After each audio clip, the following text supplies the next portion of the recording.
Bonjour chers élèves, bienvenue à notre fréquence pour suivre la séquence didactique des sciences de la vie et la Terre. Nous sommes en 7e année de l'éducation des bases. La fois dernière, nous avons parlé de l'anatomie, c'est-à-dire du corps humain. Et qui peut nous rappeler, nous avons parlé réellement de quoi dans le corps humain? Oui, nous avons parlé du corps humain. Comment définir ce squelette? Le squelette est une charpente osseuse qui soutient le corps et protège ses organes internes. Très bien. Quel est le rôle du squelette sur le corps humain? Le squelette assure la manipulation. On peut saisir, on peut écrire, c'est grâce au squelette. Il assure la locomotion. Nous marchons, nous pouvons nous asseoir, nous pouvons nous mettre au squelette et le squelette joue aussi le rôle de la protection des organes internes. Le cœur, les poumons, les intestins sont protégés par le squelette. Bien, merci. Nous rentrons en conclusion. Nous allons lire et c'est à partir de cette lecture que nous allons continuer avec notre séquence d'aujourd'hui. En visite guidée dans le parc de la Lomami, situé entre la province de Maniema et celle de la Chopo. S'il vous plaît, nous sommes dans la République démocratique du Congo. L'enseignant et ses élèves de la 7e année de l'éducation des bases trouvent un cadavre abattu par les braconniers et dont le corps putréfié ne laisse voir que les ossements. Leur curiosité est attirée par le reste des os et des poils. L'enseignant demande aux élèves d'observer et de noter dans leur carnet tout ce qu'ils ont constaté. Tout ce qu'ils ont constaté.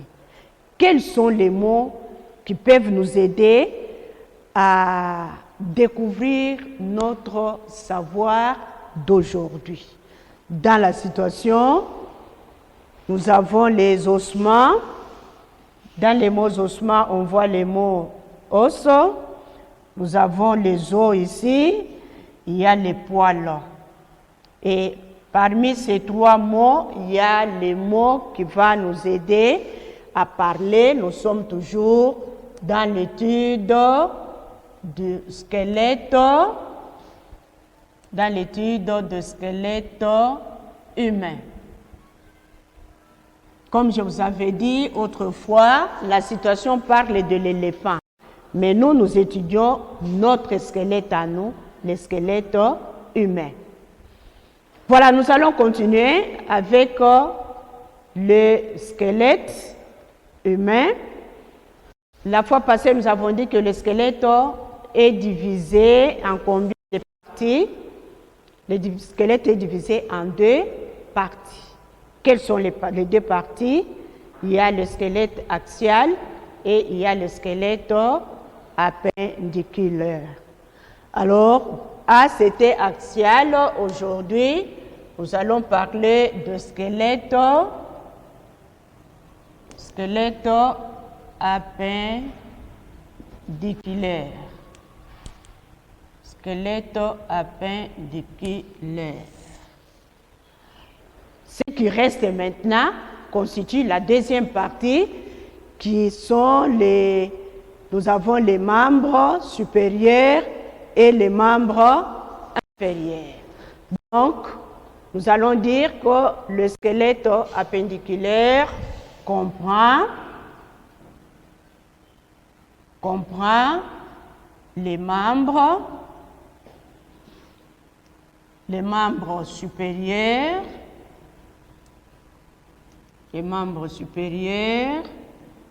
et les membres inférieurs.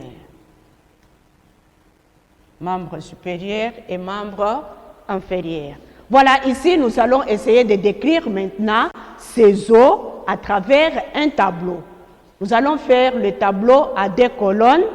Ensemble, nous allons découvrir les os des membres supérieurs et les os des membres inférieurs.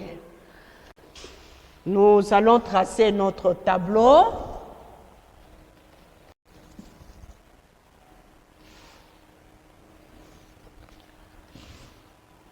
La première colonne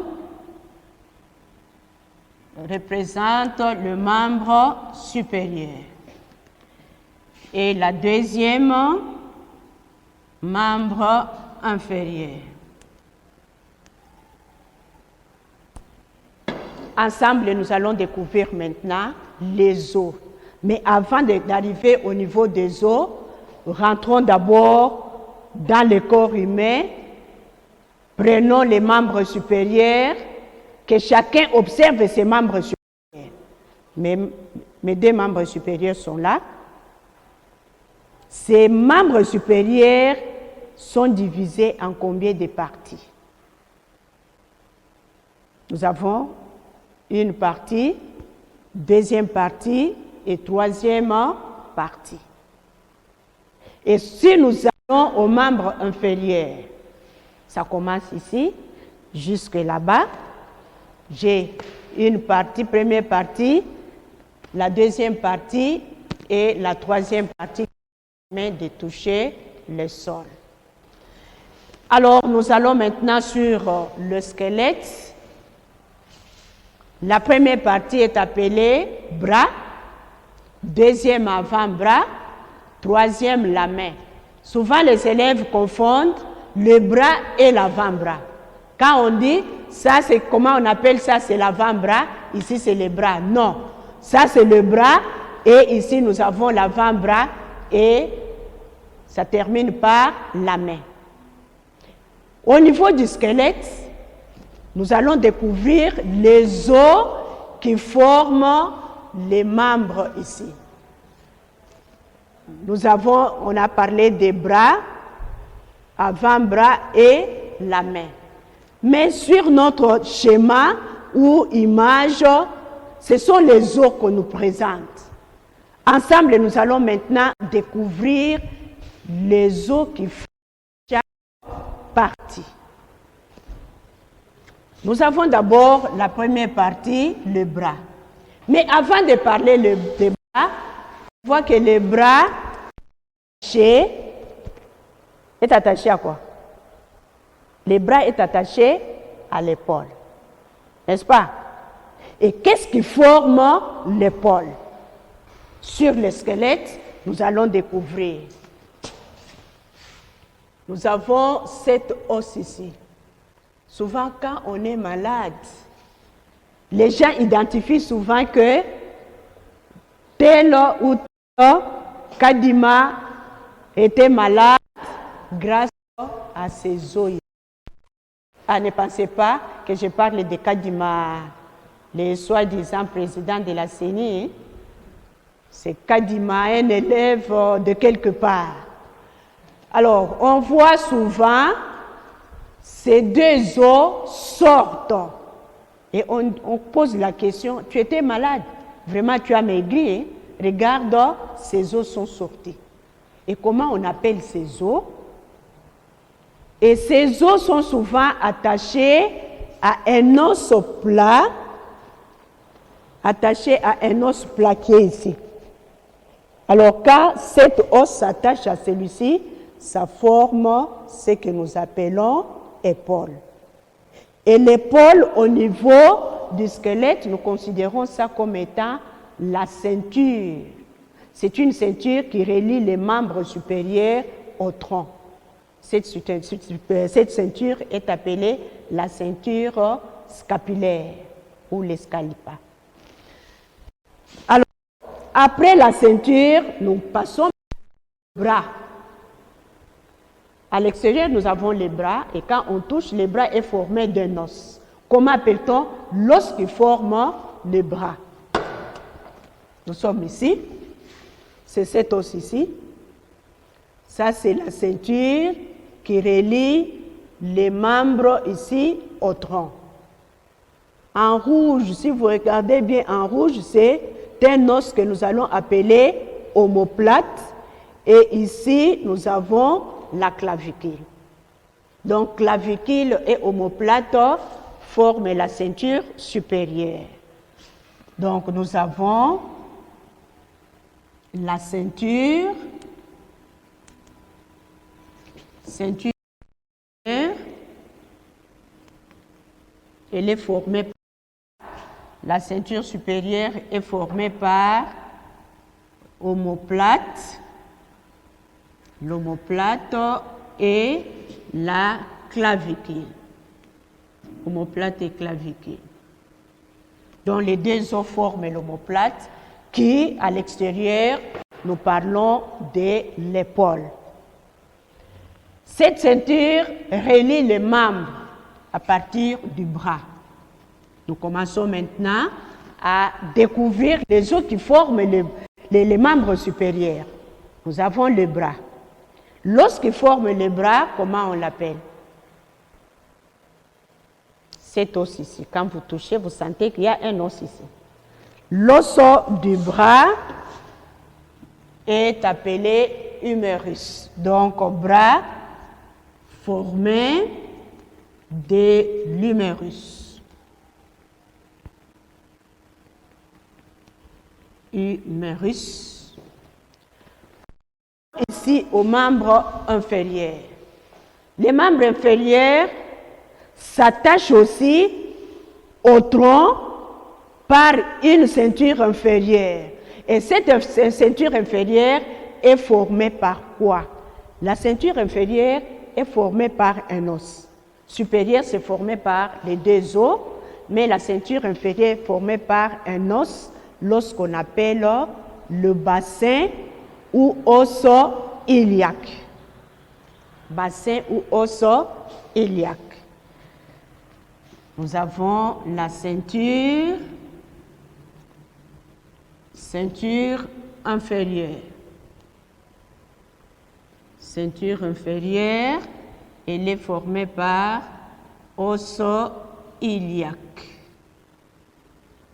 Os iliaque, c'est à ce niveau et à l'extérieur, nous appelons cette partie comme étant la hanche.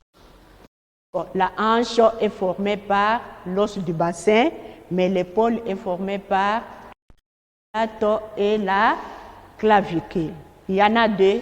1, 2, 1, 2. Ici, nous avons le bras. Au membre inférieur, nous avons cette partie qu'on appelle la cuisse. Et l'os de la cuisse est appelé, il est là. L'os de la cuisse est appelé fémur. La cuisse formée de fémur. Et si vous observez, nous profitons déjà, si vous observez bien tous les os de la tête jusqu'aux pieds, vous allez constater que ce sont ces os ici qui sont les os le plus longs du squelette. Donc, le fémur est l'os le plus long du squelette. Après les bras, nous avons avant-bras. Avant-bras, c'est cette partie-ci, quand vous touchez, juste à ce niveau, vous allez sentir qu'il y a deux os qui forment l'avant-bras. Ils sont bien clairs ici. Nous avons les deux os, comment on les appelle? Nous avons le cubitus et le radius. Cubitus et radius. Donc, l'avant-bras formé de cubitus et de radius. Au membre inférieur, après la cuisse, nous avons la jambe. Souvent, ça complique en langue. Quand on parle en langue, c'est difficile de différencier la cuisse de la jambe. La jambe au membre inférieur, mais le bras, l'avant-bras au membre supérieur. La jambe est formée aussi de deux os, comme l'avant-bras est formé de deux os. Comment appelle-t-on ces deux os? Nous sommes ici, nous sommes à ce niveau, nous avons le tibia et le péroné. Tibia, péroné sont les deux os qui forment la jambe. Donc, jambe formée de tibia et péroné. Tibia et péroné.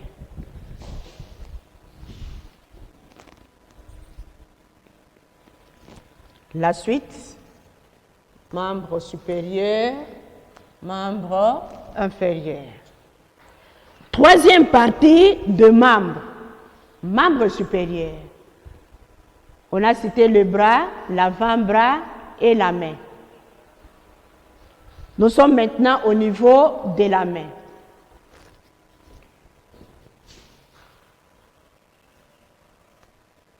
La main, et au membre inférieur, nous avons les pieds. Que chacun touche sa main. Examinez un peu votre main.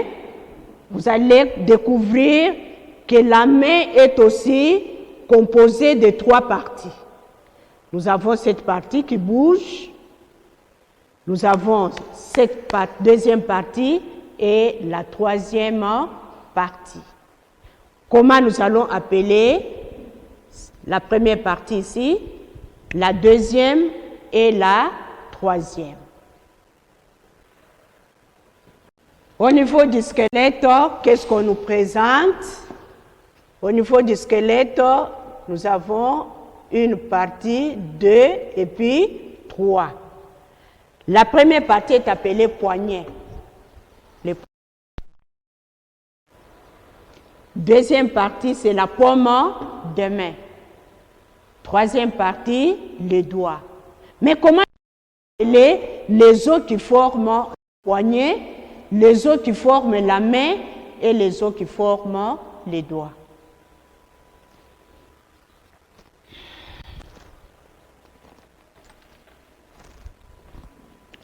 La main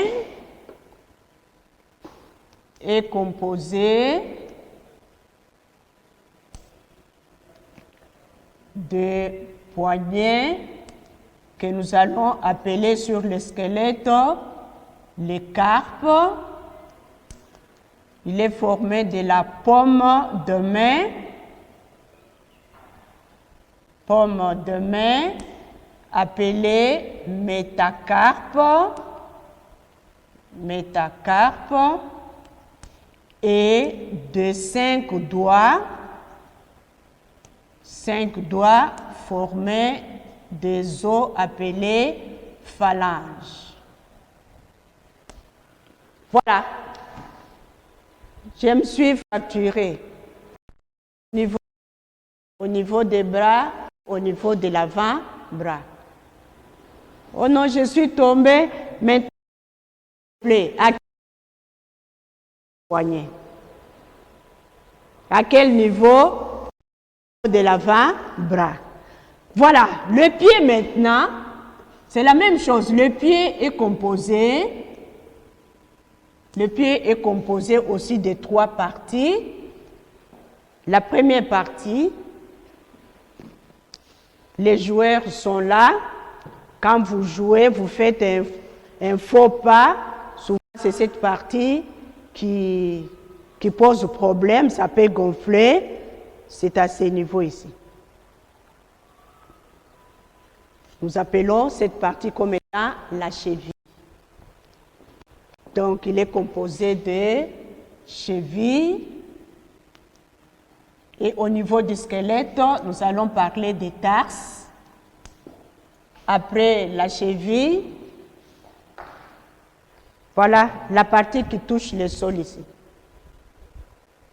Cette partie-ci.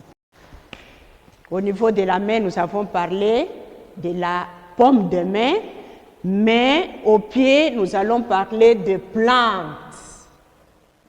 Plantes de pied. Et le plante de pied est formé par les métatarses. Métatarses. Et le pied se termine, la main se termine par 5 doigts, mais les pieds se terminent par 5 orteils. À ne pas confondre d'appeler les orteils comme étant les doigts. Et les orteils sont formés aussi par les phalanges. Voilà, chers élèves, la partie de notre squelette avec les différents os qui constituent le squelette appendiculaire. Le squelette appendiculaire. Alors, lorsqu'on va parler des accidents du squelette, c'est au niveau de tous ces os que nous avons essayé de décrire. Voilà. Et je vous donne maintenant un tableau à compléter. Vous allez compléter ce tableau. Compléter ce tableau.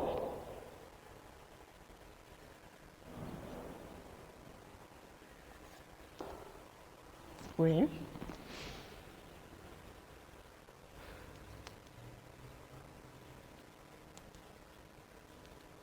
Compléter le tableau. Si après, ici nous avons les squelettes.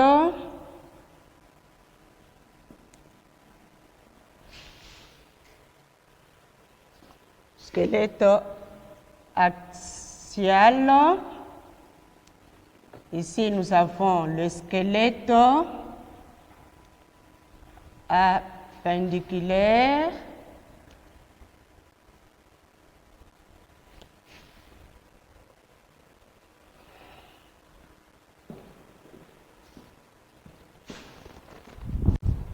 Squelette appendiculaire.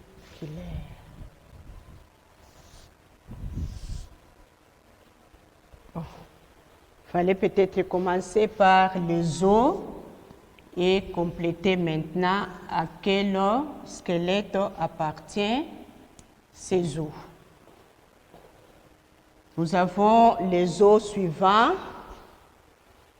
Nous allons recourir au squelette, à notre image qui est ici. Nous prenons radius.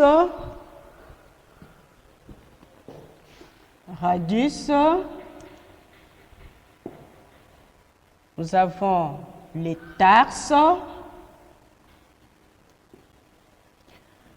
Nous avons les rotiles.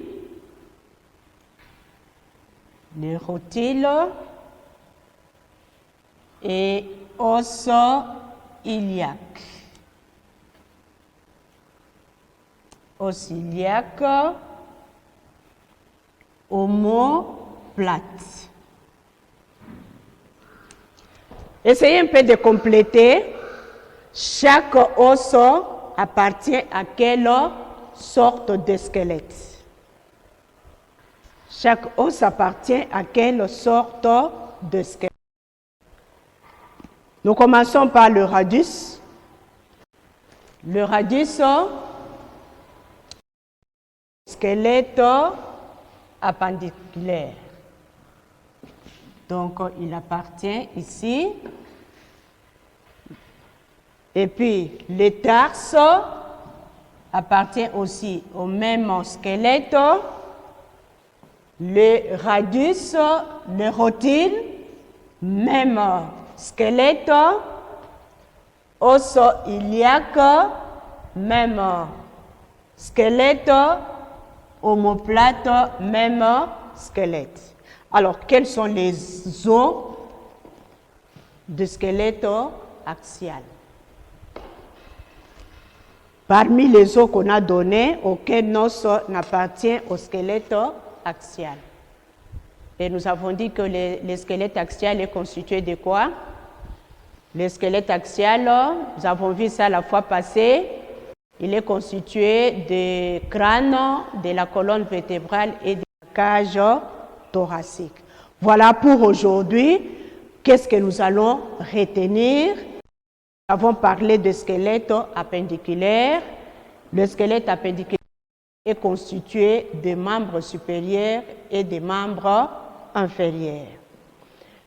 Les membres supérieurs s'attachent à partir de quel os et quel os? Les membres supérieurs s'attachent au tronc et la clavicule. Et les deux os-là forment quel type de ceinture? Ils forment la ceinture supérieure. Forment la ceinture supérieure. Mais comment appelle-t-on les os qui forment la hanche ou l'os qui forme la hanche? L'os qui forme la hanche est appelé os iliaque. Bien, merci. Pour la prochaine, vous allez essayer de citer, puisqu'on va revenir sur ça, citer les accidents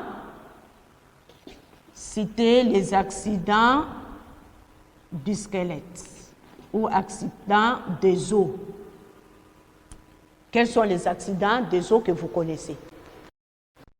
On va revenir sur ces accidents et nous allons identifier les différents types d'accidents. Voilà mon numéro de contact 85 46 39 671. Appelez-moi, nous allons échanger. S'il y a à demander, n'hésitez pas de me demander. Merci beaucoup et à la prochaine.